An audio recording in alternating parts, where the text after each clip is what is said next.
میں جو ہوں وہ پہلے ٹیچنگ لائن میں تھی، کیونکہ ٹیچنگ نہیں، جو ہے آپ کی وہ لائن تو ٹیچنگ تھی، آپ کی تعلیم کتنی ہے؟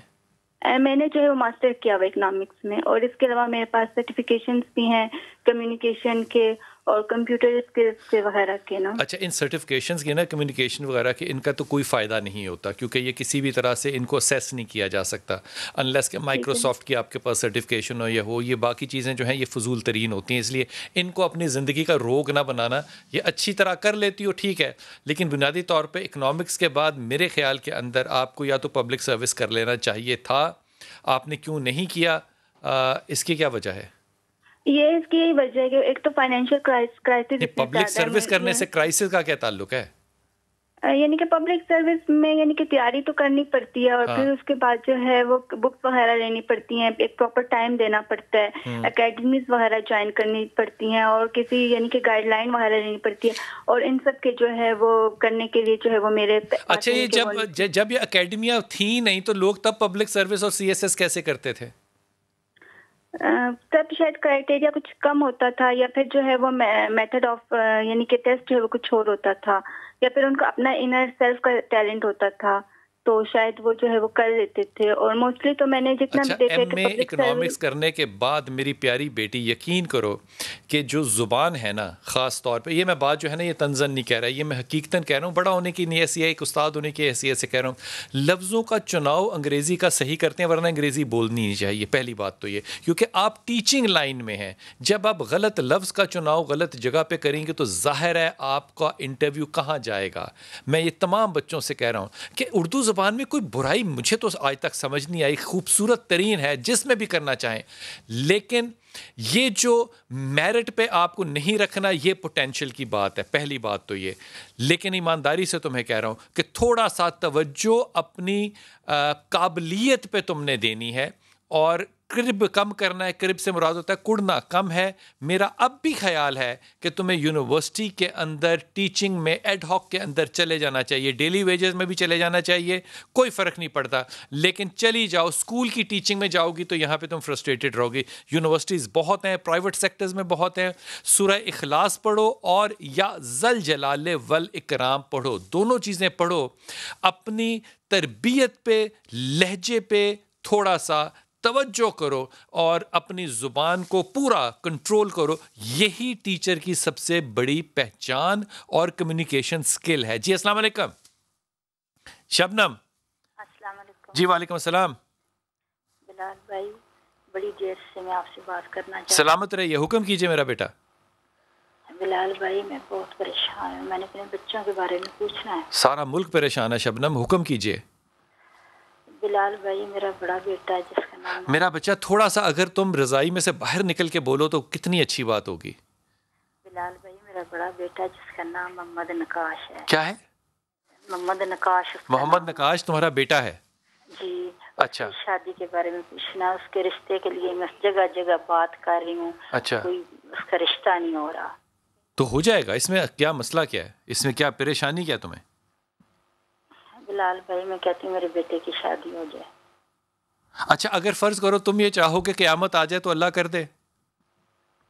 نہیں ہو سکتا نا، خدا نے کرنا ہے نا۔ بالکل۔ تو خدا کے معاملات کو تم خدا پہ چھوڑنا مطلب کانفیڈنٹ نہیں فیل کرتی شبنم؟ نہ ان معاملات پہ کیا پریشان ہوتے ہیں کہ میں چاہتی ہوں کہ اس کی شادی ہو جائے؟ پہلی بات تو ہے کہ چاہت اللہ کی ہے، یہ حدیث قدسی ہے، خدا کہتا ہے کہ اگر میری چاہت کو اپنی نہیں بناؤ گے تو پھر میں تمہیں تھکا دوں گا۔ یہ تھکنے والی بات جو ہے نا شبنم، یہ چوز نہیں کرتے، اس معاملے کو ڈھیلا چھوڑ دو، آیت کریمہ پڑھو اور اللہ سے دعا کرو کہ اللہ نیک نصیب کرے آنے والی کا بھی اور بیٹے کا بھی۔ بیٹے تب ہوتے ہیں جب بہویں اچھی آئیں، سو اس میں جلد بازی نہیں، صبر کے ساتھ چلو۔ اگلی بات بلال بھائی میرا دوسرا بیٹا جس کا نام محمد نعمان ہے۔ اچھا۔ 6 سال سے وہ بی کام کر کے بیٹھا ہوا ہے۔ اچھا۔ اس کو کوئی سرکاری نوکری نہیں مل رہی۔ بی کام کو کون سی سرکاری نوکری ملتی ہے میری چندہ؟ اس کو نوکری نہیں مل رہی، پرائیویٹ بھی نہیں مل رہی ہے۔ تو بی کام کو نہیں ملتی نا میری جان، کیسی باتیں کر رہی ہو بچے؟ آگے پڑھے۔ بی کام کو تو کوئی ٹائپسٹ نہیں رکھتا آج کل، بی کام تو کوئی تعلیم نہیں ہے میرے بیٹے۔ آگے پڑھتا کیوں نہیں ہے وہ؟ 6 سال ہو گئے ہیں۔ ڈیتھ ہو گئی ہے، کیوں نہیں پڑھ رہا آگے؟ وجہ سے بہت پریشان تھے، میرے میاں کی ڈیتھ ہو گئی ہے تو وہ بس آگے نہیں پڑھ سکا۔ بی کام کرنے کے بعد ایک بچہ جوان ہے، میں معافی کے ساتھ کہہ رہا ہوں، وہ اپنی تعلیم کا خود ذمہ اٹھا سکتا ہے، یہ پکی بات ہے۔ اب باپ کو تو بہانہ نہیں بنائے نا، بی کام کوئی تعلیم نہیں ہے، وہ آگے پڑھے، بی کام کے اوپر کوئی نوکری شوکری نہیں ہوتی، ساری زندگی جو ہے وہ کہاں جائے گا۔ بیٹے سے صرف ایک ہی بات کہو، اسے کہو کہ تم نے تعلیم حاصل کرنی ہے، نو میٹر واٹ، اور یہ جو غم گزاری ہے شوہر کے مر جانے کی چھوڑ دو، 40 دن ہو گئے ختم ہو گئے، 3 دن کا غم ہوتا ہے، ساری زندگی کا غم نہیں ہوتا، سب نے مرنا ہے۔ اس موت کو زندگی کا ناکامی کا باعث نہیں بناتے، خدا کے واسطے اتنا اچھا مہینہ ہے، اللہ سے اچھی دعائیں کرو، دونوں بیٹے تمہارے اچھے ہیں، تمہاری پریشانیاں اللہ دور کرے، لیکن پریشانیاں ہیں کوئی نہیں، بیٹے کو تعلیم دو، رشتے کا انتظار کرو، آیت کریمہ اور لا حول ولا قوت الا باللہ یہ پڑھا کرو خود، بچوں دونوں بیٹوں کو سورہ اخلاص دو پڑھنے کے لیے، اللہ کامیابی دے گا، اس میں کوئی عذر نہ دینا کہ انہوں نے نہیں پڑھنا فلانا، پڑھنا ہے، اللہ آگے کامیابی دے گا۔ جی السلام علیکم کراچی۔ جی السلام علیکم۔ وعلیکم السلام۔ جی مجھے اپنی بہن کے بارے میں بات کرنا تھی، اس کی شادی کا مسئلہ ہے، اسما نام ہے اس کا، شادی رشتے نہیں آتے اس کے۔ رشتے نہیں آتے اس کے؟ جی اس کی کیا نام بیٹی کا؟ ہو گئی ہے، اسما نام ہے۔ اسما کی کتنی عمر ہو گئی ہے؟ 40 ہو گئی تقریباً۔ تو میری بیٹی آپ اب خود خیال کرو، 40 میں کس طرح کے پرپوزل تم چاہتی ہو کہ آئے؟ وہ جو آئے تھے ان کو کیوں نہیں کیا؟ وہ جب 16 18 20 22 سال کی تھی تب بھی نہیں آئے؟ نہیں آئے، رشتے نہیں آئے نا اس کے۔ اس کا رشتہ ہی نہیں آیا، 18 سال 20 سال کی عمر میں رشتہ ہی نہیں آیا؟ نہیں رشتے نہیں آئے اس کے۔ میں کیا کہوں؟ اچھا اسما سے کہنا کہ ایک تو اپنا وزن کم کرے، پہلی بات، دوسری بات اپنے مزاج کو ٹھنڈا کرے، تیسری بات یہ تسبیح جو میں 2 کہہ رہا ہوں یہ پڑھے، ایک پڑھے یا ولی یا والی، اور دوسرا پڑھے یا رحمان یا رحیم یا کریم، یہ 2 تسبیحات پڑھے، اور اب رشتے جو انشاءاللہ تعالی آئیں گے ان کے اندر چوں اور چراں نہیں کرنا اور کر لینا ہے، اور صحیح بیانی سے کام لیتے ہیں انشاءاللہ تعالی، اللہ تعالیٰ اس کے لیے آسانی کرے گا۔ شیریہ داؤد بھائی، رشتوں کے لیے ہماری بچیاں جو پریشان ہوتی ہیں، پہلی بات تو یہ کہ رشتے کی ایک عمر ہوتی ہے اور تب کر لینا چاہیے، ہم تب اپنے کیریئر کو اور اپنی چوائسز کو ذرا تھوڑا سا ٹف رکھ لیتے ہیں، پھر جب عمر گزر جاتی ہے پھر ہم کہتے ہیں کہ آئے ہی نہیں ہیں۔ میں کیا کہہ سکتا ہوں، کیا پڑھا جائے یا کیا ایڈوائز کیا کریں گے؟ بہت ہی زیادہ مجرب بلال بھائی، میرے تجربے میں ہے کہ میں نے جتنی بچیوں کو یا ان کی والداؤں کو یہ دیا ہے نا وظیفہ جو میں آپ کو بتانے لگا ہوں، اللہ کا ایک بڑا پیارا نام ہے اللطیفو۔ اللطیفو، ہاں، تو اس کو پڑھنا اتنا، یا لطیفو یا لطیفو یا لطیفو 150 مرتبہ عشاء کی نماز کے بعد۔ بچی یہ خود پڑھے تو سب سے اچھا، لیکن ہماری بچیوں کو پتہ نہیں اپنے رشتوں کے لیے دعا پڑھنا یا وظیفہ پڑھنا کیوں برا لگتا ہے، وہ سمجھتے ہیں کہ ہم شاید چھوٹی ہو جائیں گی اس سے یا ہمارا کوئی گریڈ گر جائے گا، ایسا نہیں ہے۔ پھر یہ وظیفہ پڑھ لینے کے بعد بلال بھائی ہاتھ اٹھا کے دعا اس طرح کرنی ہے کہ یا اللہ جو تم نے میرے مقدر میں میرا شریک زندگی مقدر کیا ہے، اے اللہ اس کے ساتھ میرا نکاح آسانی سے جلد فرما دے۔ شاہ صاحب، اگر شادی شدہ آدمی بھی یہ وظیفہ پڑھے تو دوسری شادی کی توقع ہو سکتی ہے؟ بالکل ہو سکتی ہے، اللہ آپ کو خوش رکھے۔ مجھے ایک بات بتائیے بلال بھائی، ایک منٹ۔ جی ہم عصر کی اور عشاء کی سنتیں چھوڑ دیتے ہیں، کہتے ہیں یار یہ سنت ہی تو ہے، لیکن 4 شادیوں کی سنت ہمیں بڑی یاد رہتی ہے۔ شاہ جی رہیے، وقفہ لوں گا، واپس آ کے بات کرتے ہیں آپ سے۔ بسم اللہ الرحمن الرحیم۔ ہمارے ساتھ بہت سے کالرز بھی ہیں اور ہمارے ساتھ جناب شاہ صاحب بھی ہیں، اور انہوں نے بڑا ہی خوبصورت مشورہ دیا۔ مشورہ کیا دیا، رائے دی، بلکہ رائے کیا دی، فیصلے دیا کہ سنتیں پڑھتے ہوئے تو شام کو آپ کو میں کیا کہہ سکتا ہوں، لیکن وہ سنتیں جو کہ آپ کے مفاد میں ہیں، یا وہ عمل جو رسول پاک صلی اللہ علیہ وسلم کے، یہ بات بالکل سچ ہے، یہ بات بالکل سچ ہے شاہ صاحب۔ ہم ایک بچہ ہے جس کا نام عمیر ہے، ان کے والد کا نام فواد اور سنبلہ ان کی والدہ کا نام ہے۔ عمیر جو ہے یہ پہلے اچھا بچہ سننے میں آیا تھا اور پھر آہستہ آہستہ جو ہے یہ آئسولیشن میں چلا گیا اور پھر ڈرگز کے اندر چلا گیا. اس میں 2 پرابلم میں ڈائگنوز کرتا ہوں. ایک تو وہ بچے جو انہیپی میرٹل ریلیشن شپ میں رہتے ہیں وہ ہر وقت اپنے سٹریس کو مینٹین نہیں کر سکتے اور ان کے لیے بڑا مشکل ہوتا ہے کہ وہ ایک ڈسپیوٹڈ پرورش میں زندہ رہیں. پھر کرٹیسزم لینا عمیر کے لیے بڑا ہی زیادہ مشکل ہے. آئی ریئلی وش کہ فواد نے تھوڑا سا ڈھیلا ہاتھ اس پہ رکھا ہوتا. اب صورت یہ ہے کہ وہ اپنے کمرے میں رہے گا یا ڈرگس کرے گا جو بھی کرے گا, لیکن اس کی جو بگننگ ہے that should have been diagnosed as a depression جب وہ آئسولیشن میں جا رہا تھا, کیونکہ اس کے بائی پروڈکٹ میں جب آپ نے اس کا علاج نہیں کیا تو اس نے ڈرگس کی طرف ایک ڈائیورژن کو ڈھونڈا. میرا خیال ہے اب بھی اگر اپنے ناک اور مزاج امی اور ابو جان دونوں جو ہیں وہ زمین کی طرف لگا لیں اور اپنی جسٹیفیکیشنز کو کنٹرول ڈیلیٹ کر کے صرف بیٹے کے لیے سوچنا شروع کریں تو بات اب بھی اتنی بری نہیں ہے, معاملہ یو ٹرن لے سکتا ہے. مجھے امید ہے کہ فواد اور سنبلہ جو ہیں بڑا مشکل ہے ویسے جب میں کہہ رہا ہوں, دل سے نہیں کہہ رہا اس لیے کہ یہ اس بات پہ متفق ہو جائیں گے کہ ہم نے بیٹے کے لیے زندگی اب گزارنی. جب اولاد ہو جائے تو مجھے نہیں سمجھ میں آتا کہ آپ پھر اپنی ناکیں جو ہیں یا چونچیں جو ہیں وہ کیوں لڑانا آپ سمجھتے ہیں کہ ٹھیک ہے اچھا مہینہ ہے, خوبصورت مہینہ ہے اور میرے نبی کا مہینہ, ساری میرے اللہ اور میرے نبی کے, لیکن خاص طور پہ اس کو جو نسبت ہم نے دی ہے وہ کمال ہے. اور میرا یہ بڑا ہی ایماندارانہ خیال ہے کہ جن حالات میں سے اب گزر رہے ہیں ہمیں ربیع الاول صحیح عقیدت, محبت اور اس نیت سے منانا چاہیے کہ ہم سیرت رسول پہ اور سنت رسول پہ اللہ کی توفیق اور رسول پاک صلی اللہ علیہ وسلم کے وسیلے سے انشاءاللہ تعالی عمل پیرا بھی ہوں گے. جی کالر السلام علیکم بھائی. جی بیٹا السلام علیکم. جی السلام علیکم. وعلیکم السلام. جی میں نے فون کیا ہے, پہلے بھی میں نے فون کیا تھا آپ کو. حکم کیجئے بیٹا. میں 2 سال سے والدہ کے گھر میں ہوں. میری ماشاءاللہ سے بیٹی بھی 1 سال کی, تو سسرال میں سے نہ تو میرے شوہر مجھے آ کے لے کے جاتے ہیں, نہ سسرال والوں میں سے کوئی مجھ سے رابطہ کرتا ہے, میں خود ہی رابطہ کرتی ہوں شوہر سے. تو اب شاہزہ میں اس مسئلے میں بے انتہا پریشان ہوں. مجھے کچھ بھی سجھائی نہیں دیتا کہ میں کیا کروں. بات بنانے کی بھی کوشش شوہر سے. کتنے سالوں سے اپنے سسرال میں امی کے پاس ہو؟ اب یہ نہیں پتا کہ یہ رشتہ آگے چلے گا نہیں چلے گا. آپ کتنے سالوں سے اپنی والدہ کے پاس ہیں؟ جی میں 2 سال ہونے کو آئے میرے. 2 سال ہو گئے. شوہر واپس نہیں آیا؟ جی لے کے نہیں جاتے ہیں کراچی میں, لیکن مجھے جی مجھے یہ بتائیے 2 سال میں اور ایک بیٹی کی ماں ہونے کے بعد مجھے بتائیے کہ شوہر کو آپ سے پرابلم کیا ہے؟ بس شاہ صاحب پتہ نہیں ہے تو مجھے نہیں پتا. یہی وجہ بس یہ ختم ہو گئی نا بات. جب انسان اتنی عمر میں بھی جا کے 14 سال کا ہو تو رشتے نبھانے کیسے آتے ہوں گے؟ مجھے ایمانداری سے بتاؤ. مجھے پتہ نہیں ہے یہ کیسی بات ہے. تمہاری زندگی کا سوال نہیں ہے, تمہاری بیٹی کی بھی زندگی کا سوال ہے اور تم کہہ رہی ہو مجھے پتہ نہیں ہے. یہ بات بن سکتی ہے؟ اچھا سر مجھے یہ نہیں پتا کہ رشتہ آگے چلے گا. نہیں یہ سر یہ نہیں چلے گا. پہلی بات تو میں تمہیں بتا رہا ہوں یہ نہیں چلے گا.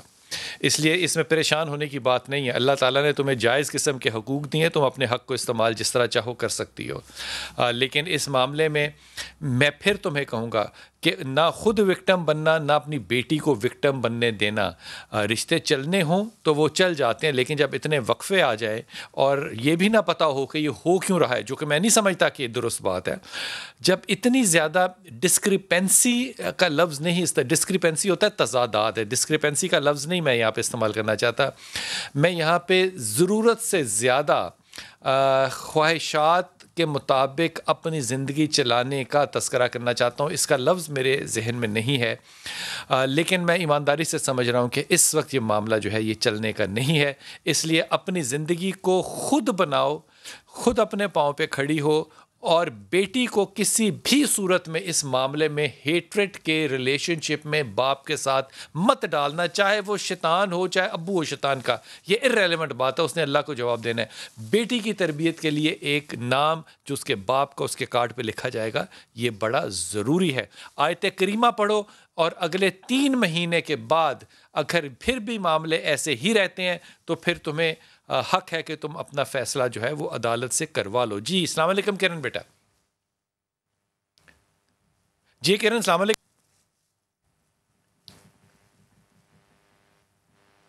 جی میرے بچے۔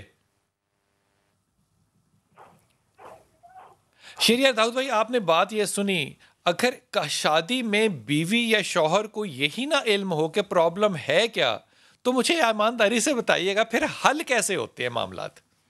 دیکھیں میں آپ کو ایک بات عرض کروں، ہمیں جو لوگ اپروچ کرتے ہیں نا آپ کو، ہم کو تو یہ یک طرفہ سناتے ہیں، ہم ان کی یک طرفہ سن رہے ہیں، ٹھیک ہے نا۔